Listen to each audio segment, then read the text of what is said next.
বাড়িতে যখনই মিষ্টি খেতে ইচ্ছে যাবে ঝটপট কিন্তু বানিয়ে নিতে পারবেন এই সুজির মুগশুলা পিঠে। আর এটা খেতে কিন্তু অসম্ভব সুন্দর হয়। আপনারা একবার বাড়িতে বানিয়ে দেখুন, আপনাদেরও খুব ভালো লাগবে। নমস্কার, কেমন আছেন সবাই? আশা করছি সবাই খুব ভালো আছেন, সুস্থ আছেন। মৌসুমীর রকমারি রান্নাতে আপনাদেরকে আবারও একবার অনেক অনেক স্বাগত। প্রতিদিনের মতো আজও একটা সুন্দর রেসিপি নিয়ে চলে এসেছি আপনাদের কাছে। আশা করছি আপনাদের খুব ভালো লাগবে। আর দেখে বুঝতেই পারছেন আজকে একটা মিষ্টির রেসিপি নিয়ে চলে এসেছি। বন্ধুদেরকে কেটে একটা দেখিয়ে দিচ্ছি এই মিষ্টিটা কতটা সুন্দর হয়। আর সেটা কিন্তু কাটার সময় আপনারা বুঝতেই পারছেন একদম নরম তুলতুলে। আর এটা খেতে ভীষণই মজার হয়। আপনারা অবশ্যই একবার বাড়িতে বানাবেন।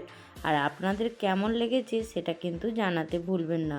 তো আমি আপনাদেরকে একটু মিষ্টিটা কেটে দেখিয়ে দিলাম। আর এটা সত্যিই একদম মুখে দিলেই কিন্তু মিলিয়ে যাবে, এতটাই সুন্দর। তো চলুন এবার বানানোটা শুরু করছি। এখানে একটা বাটি দেখতে পাচ্ছেন, এই বাটির মধ্যে আমি 2 বাটি পরিমাণে জল দেব। তো 2 বাটি পরিমাণে জল দিয়ে তারপরে এর মধ্যে 1 বাটি পরিমাণে সুজি দেব।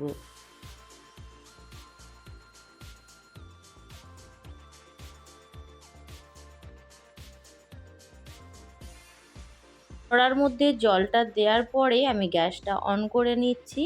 আর গ্যাসটা অন করার পরে আমি জলটা একটু হালকা কুসুম কুসুম গরম হয়ে যাওয়ার পরে এর মধ্যে সুজিটা দিয়ে দেব। তো এইখানে দেখুন একদম খুব সামান্য পরিমাণে একটু নুন দিয়েছি। নুন দিয়ে এবার দেখুন সুজিটা দিয়ে দেব। আর নুনটা অপশনাল, আপনারা চাইলে দিতে পারেন, আর না দিলেও কোনো সমস্যা হবে না। তো এইখানে দেখুন আমার জলটা একটু গরম হয়ে গেছে। আর দেখুন সুজিটা দেওয়ার সঙ্গে সঙ্গেই কিন্তু আমি খুন্তি দিয়ে খুব ভালো করে নাড়াচাড়া করে জলের সঙ্গে সুজিটা মিশিয়ে নিচ্ছি। আর এই সময় কিন্তু গ্যাসের ফ্লেমটা একদম লো করে রাখতে হবে, নাহলে সুজিটা কিন্তু একদম ঝটপট জলটা খেয়ে নেবে। আমরা কিন্তু সবাই জানি সুজির মধ্যে কিন্তু জল খুব তাড়াতাড়ি একদম শুকিয়ে যায়। সেই জন্য গ্যাসের ফ্লেমটা একদম লো করে আর খুব তাড়াতাড়ি হাতটা চালিয়ে সুজিটা জলের সঙ্গে মিশিয়ে নিতে হবে। আর জলের সঙ্গে মেশাতে মেশাতে গ্যাসের ফ্লেমটা কিন্তু একদম লো করে রাখতে হবে। যখন সুজিটার মধ্যে সুন্দরভাবে জলটা মিশে যাবে তখন গ্যাসের ফ্লেমটা একটু বাড়িয়ে দেবেন। তারপরে এরকম একটা শুকনো মণ্ড বানিয়ে নেবেন। জলটা থাকলে একদমই হবে না। যেভাবে আমরা আটার ডো বানিয়ে থাকি সেই রকমই কিন্তু এই সুজির ডোটা বানিয়ে নিতে হবে। তো এইখানে দেখুন আমি সেই রকম করেই সুজির ডোটা বানিয়ে নিচ্ছি। আর এটা কিন্তু একদম সুন্দর করে কড়া থেকে দেখুন ছেড়ে ওপরে উঠে আসছে। আর যখন কড়া থেকে একদম ছেড়ে দেবে তখনই কিন্তু বুঝে নিতে হবে সুজিটা সুন্দরভাবে হয়ে গেছে। তো এইখানে দেখুন আমার সুজিটা কিন্তু একদম রেডি হয়ে গেছে। এবার এটা একটা পাত্রের মধ্যে ঢেলে নেব। একটা থালার মধ্যে সুজির ডোটা আমি ঢেলে নিয়েছি, দেখতেই পাচ্ছেন। এবার সুজির ডোটা যতক্ষণ না পর্যন্ত ঠান্ডা হয় ততক্ষণ পর্যন্ত এটা ঢাকা দিয়ে রেখে দেব। আর এইখানে আমি একটা চিনির শিরা বানিয়ে নেব। তো এইখানে চিনির শিরা বানানোর জন্য দেখুন আমি 1 বাটি চিনি নিয়েছি আর 1 বাটি জল নেব। যতটা পরিমাণে চিনি নিয়েছি ততটাই পরিমাণে জলটা নিয়ে নেব। তো এইখানে দেখুন জলটা দিয়ে গ্যাস অন করে দেব। এবার এই চিনির শিরার মধ্যে 2টো এলাচ আমি ফাটিয়ে নিয়েছি। আর সেই এলাচ দুটো দেখুন চিনির শিরার মধ্যে দিয়ে দিয়েছি। আর গ্যাসের ফ্লেমটা হাই ফ্লেমে রেখেছি, চিনিটা খুব দ্রুত মেল্ট হয়ে যাবে। তো এইখানে চিনিটা গলে যাওয়ার পরে দেখাচ্ছি আপনাদেরকে। এখানে সুগার সিরাপের যে ঘনত্বটা সেটা কিন্তু খুব ঘন করা যাবে না। এমনিতেই আমি চিনির পরিমাণ আর জলের পরিমাণ এক রেখেছি, তো এটা খুব তাড়াতাড়ি ঘন হয়ে যাবে। তো এইখানে আপনাদেরকে দেখিয়ে দিচ্ছি আমি মিনিট 3 খুব ভালো করে ফুটিয়ে নিয়েছি। আর আমার চিনির শিরা একদম রেডি হয়ে গেছে। এবার গ্যাসের ফ্লেমটা বন্ধ করে দেব, এর থেকে আর বেশি ঘন করব না। চলুন এবার সুজিটা দেখবো। সুজিটা ঠান্ডা হয়ে গেছে। তো এইখানে দেখুন সুজিটা কিন্তু সুন্দরভাবে ঠান্ডা হয়ে গেছে। এবার আমি খুব ভালো করে দোলা দিয়ে দিয়ে সুজিটা একদম মসৃণ করে মেখে নেব। তো এইখানে দেখুন সেই জন্য সুজিটা খুব ভালো করে মেখে নিচ্ছি। এইখানে দেখুন বন্ধুরা সুজির আমার ডোটা একদম সুন্দর করে মসৃণ করে মাখিয়ে রেডি করে নিয়েছি, দেখতে পাচ্ছেন। তো এই ডোর থেকে আমি দুটো ভাগে ভাগ করে নেব। এক ভাগ থেকে এটা বানানো যাবে না, সেই জন্য আমি দুভাগে ভাগ করে নিচ্ছি। দেখুন এখানে দুভাগে ভাগ করে নেওয়ার পরে একটা বেলনার সাহায্যে খুব সুন্দর করে এটা বেলে নিতে হবে। এইখানে আমি বেলনার উপরে রিফাইন তেল দিয়ে দেব। তেলটা দিয়ে খুব ভালো করে বেলনার চারপাশে লাগিয়ে নিচ্ছি, তাহলে কিন্তু বেলনার মধ্যে আর কোনো রকমভাবে জড়িয়ে যাবে না। তো এইখানে দেখুন আমি সুজির যে একটা ডো বড় করে রেডি করেছি, সেই ডোটা আমি এইভাবে একটু হাত দিয়ে প্রেস করে নিচ্ছি, তারপরে বেলুন চাকি দিয়ে খুব ভালো করে এটা আমি বেলে নেব।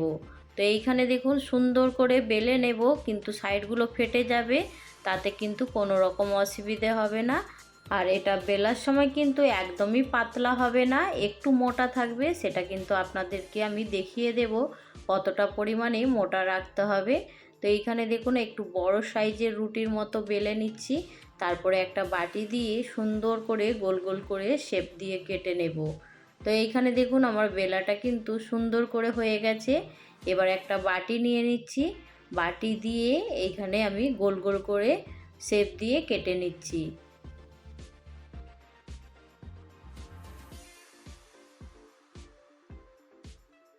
কাটার পরে আপনাদেরকে দেখিয়ে দিচ্ছি, এটা একটু মোটা সাইজের রেখেছি। তো আপনারা এইভাবে একটু মোটা সাইজ করে রুটিটা বেলবেন, তাহলে কিন্তু খুব ভালো হবে। তো এইখানে আমার বেলা হয়ে গেছে আর কাটাটাও দেখিয়ে দিয়েছি। তো এইভাবেই বাকিগুলো কেটে একদম রেডি করে নেব।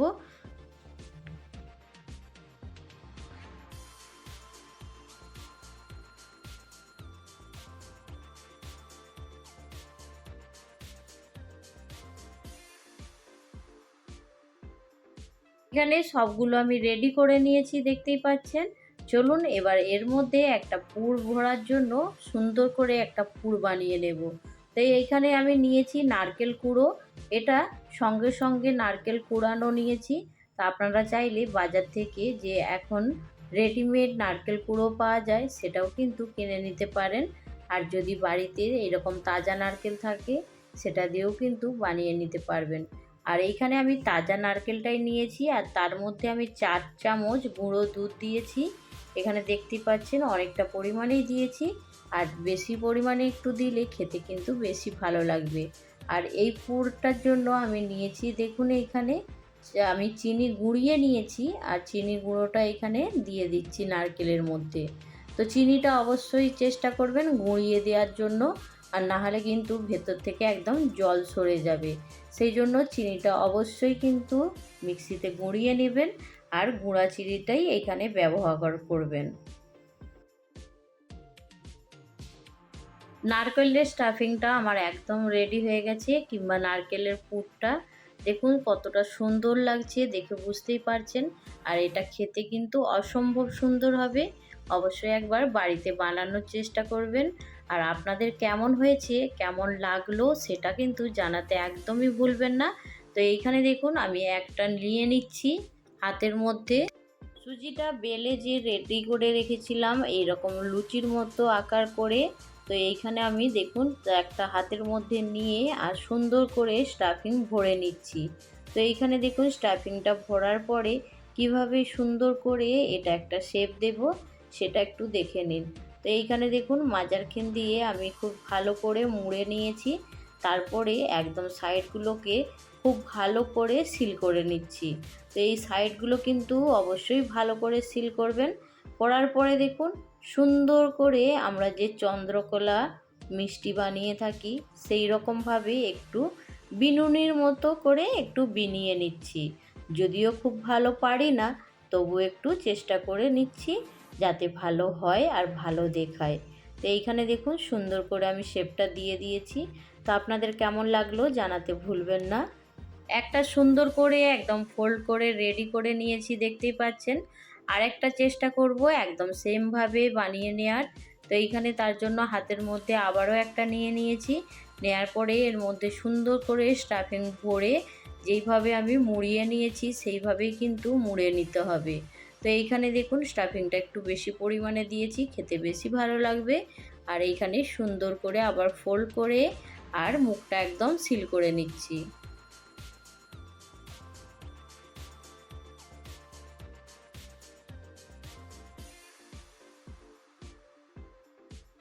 এইখানে বন্ধুদের সঙ্গে কথা বলতে বলতে আমি সুন্দর করে সবগুলো কিন্তু শেপ দিয়ে একদম রেডি করে নিয়েছি।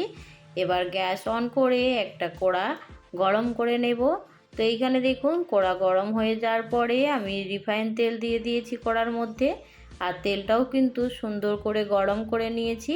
এবার একটা একটা করে যে পিঠে বানিয়ে রেখেছি সুজির মুগশোলা পিঠে, সেগুলো তেলের মধ্যে দিয়ে দিচ্ছি।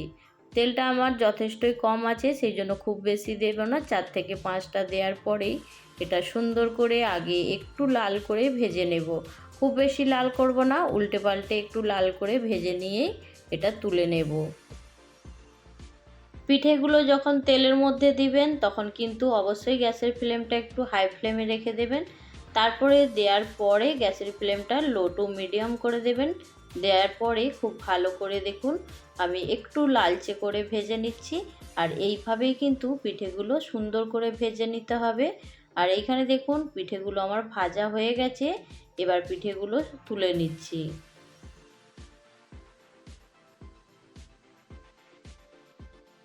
পিঠেগুলো তুলে নেওয়ার পরে বাকি যে পিঠেগুলো আছে সেগুলোও কিন্তু একইভাবে ভেজে নেব।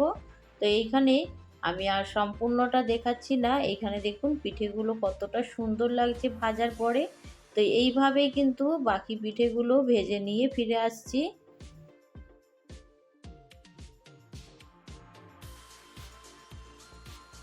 সব পিঠেগুলোই আমার সুন্দর করে ভাজা হয়ে গেছে দেখতেই পাচ্ছেন, আর ভাজার পরে কতটা সুন্দর লাগছে। তো এইখানে দেখুন যে সুগার সিরাপটা বানিয়ে রেখেছিলাম সেটা একদমই ঠান্ডা হয়ে গেছে, সেই জন্য গ্যাসের ফ্লেমটা একটু অন করে নিয়েছি। অন করার পরে আমি যে পিঠেগুলো বানিয়ে রেখেছি সেই পিঠেগুলো এর মধ্যে দিয়ে দেব। আর পিঠেগুলো দেওয়ার পরে এখানে 30 থেকে 40 সেকেন্ড খুব ভালো করে একটু ফুটিয়ে নেবেন, তাহলে কিন্তু খুব ঝটপট মিষ্টির রসটা এই পিঠের মধ্যে চলে যাবে। এখানে দেখুন আমি 30 থেকে 40 সেকেন্ড এটা ফুটিয়ে নেব। ফোটানো হয়ে গেলেই কিন্তু গ্যাসের ফ্লেমটা বন্ধ করে দেব। তারপরে মিনিট 5 একটু ঠান্ডা করে নেব। করার পরে কিন্তু একদম সুন্দর করে গরম গরম পরিবেশন করে নেব।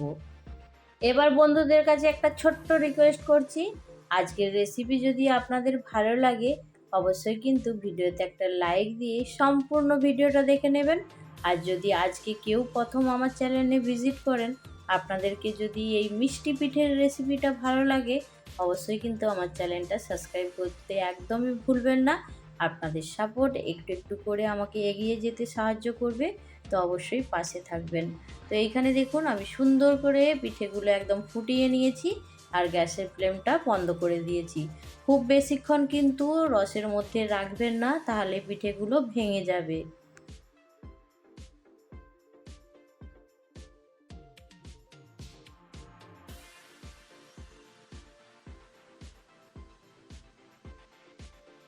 এইখানে আমি 5 মিনিটের জন্য ঢাকা দিয়ে রেখে দেব। 5 মিনিট পরে আপনাদের কাছে ফিরে আসছি। তো আমার এইখানে 5 মিনিটের থেকে একটু বেশি হয়ে গিয়েছিল সময়টা, সেই জন্য দেখুন পিঠেটা একটা দুটো একটু ভেঙে গেছে। তো অবশ্যই কিন্তু এটা খেয়াল রাখবেন, খুব বেশিক্ষণ কিন্তু মিষ্টির রসের মধ্যে পিঠেগুলো রাখবেন না, তাহলে কিন্তু ভেঙে যাবে। তো এইখানে আমারও একটা দুটো পিঠে ভেঙে গিয়েছিল, সেই জন্য আপনাদেরকে আগে থেকে সাবধান করে দিলাম। তো চলুন আজকের রেসিপি এইখানেই শেষ করছি। পরবর্তী রেসিপি নিয়ে খুব তাড়াতাড়ি আরও একটা নতুন ভিডিওর সঙ্গে দেখা হবে। আর আজকের রেসিপিটা কেমন হয়েছে সেটা কিন্তু জানাতে একদমই ভুলবেন না। সবাই ভালো থাকবেন, সুস্থ থাকবেন, বাই।